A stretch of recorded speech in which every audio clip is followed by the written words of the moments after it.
You're joking, aren't you? It's the Teesside chef.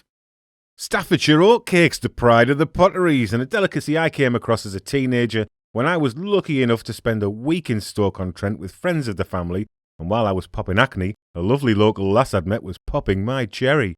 17 stone of fun and frolic she was, but more on her later because we need to prepare some oat flour for this recipe, and I'm putting 150 grams of oats in my blender here before blitzing them to a powder, and I'm really throwing this blender around, just like Brenda threw me around her box room all those years ago.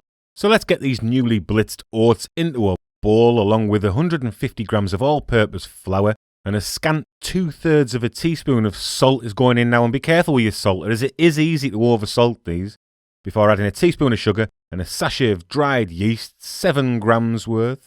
And as always, I'm going to stir my dry ingredients a bit to make sure the yeast doesn't touch the salt, before going in with my wet ingredients, and that's 350 millilitres of lukewarm water and 350 millilitres of lukewarm milk, and then we can give this a proper whisk up. And you do have to be very thorough here with your whisking. Check the sides of the bowl as you go to make sure there are no big lumps in the mix, because we want this to be as smooth as Brenda's milky thighs. And if you've never met Brenda from Hanley in Stoke-on-Trent, let me tell you, she had very smooth thighs. But never mind that, because we have to cover this mix, now it's well beaten, with a warm wet tea towel, and we're going to leave that for around 2 hours. But you do need that amount of time to get some good bubbling action going on with your mix, as you can see here. And the mix will have developed a little scum on top there, so we need to stir very slowly and carefully now. We're going to incorporate this oat detritus back into the mix, but we don't want to knock all the air out that we've waited so patiently for. But anyway, we have a nice smooth mix again now, so let's get these cooked there.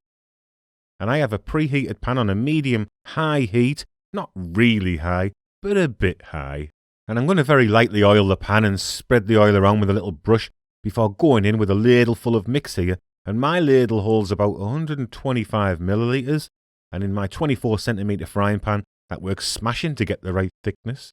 And as it goes in, you can see I'm swirling the pan around to get an even cook on this. And when you're happy with that, you can crack on and cook this for around 3.5 minutes or so, until it has a nice golden colour to it underneath, before flipping carefully and cooking again for another 3 minutes. And don't worry if you mess up the first time, as you may need to adjust your pan temperature depending on your own levels.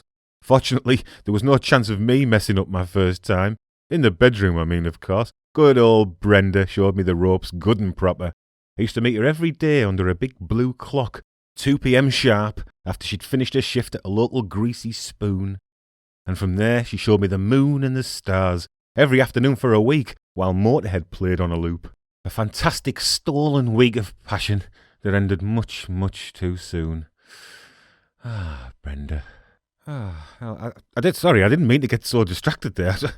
I've been banging on for that long. I better show you these properly now. Let's dive in closely here and have a good look at this one cooking, because different positions are always a good idea. That's what Brenda taught me anyway, and she was absolutely bang on about that, to be honest. So like I said, the first side needs about 3.5 minutes. And as I flip it really carefully here, you can see that light golden colour up close now.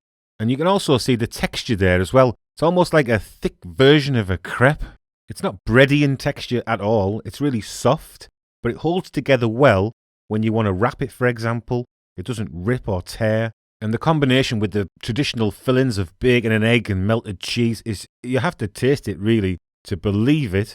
Brenda used to get one every 45 minutes from a hole in the wall when we were together. She absolutely loved a snack, bless her. Anyway, as you can see, as I pull these Staffordshire Oatcakes out of the pan, it's always a good idea to wrap them in a clean, damp tea towel to allow them to steam and stay lovely and soft and supple and good for rolling, just like my beloved Brenda. And as a tribute to her and the people I met in Stoke many moons ago, I'm going to do what they all seem to do and flip this plate for you to check out the maker's mark underneath. I caught them all doing this, and it still baffles me to this day as to why. Maybe you can let me know in the comments if you know, eh? Anyway, that looks like generic mass-produced rubbish to me, so let's crack on and plate these up, eh? And this is the classic I was talking about, the Brenda special, melted cheese with plenty of bacon, a lovely fried egg, plenty of freshly cracked black pepper, of course, and a good pinch of sea salt, and obviously the obligatory brown sauce. And then you want to wrap it all up for one of the best things you'll ever eat, ducks. And just look at that. Breakfast, dinner, or tea heaven, that. And I can testify that that will give you the energy to throw an inexperienced but enthusiastic young lover around your bedroom all afternoon. Thanks for watching, everyone. Ta-ra.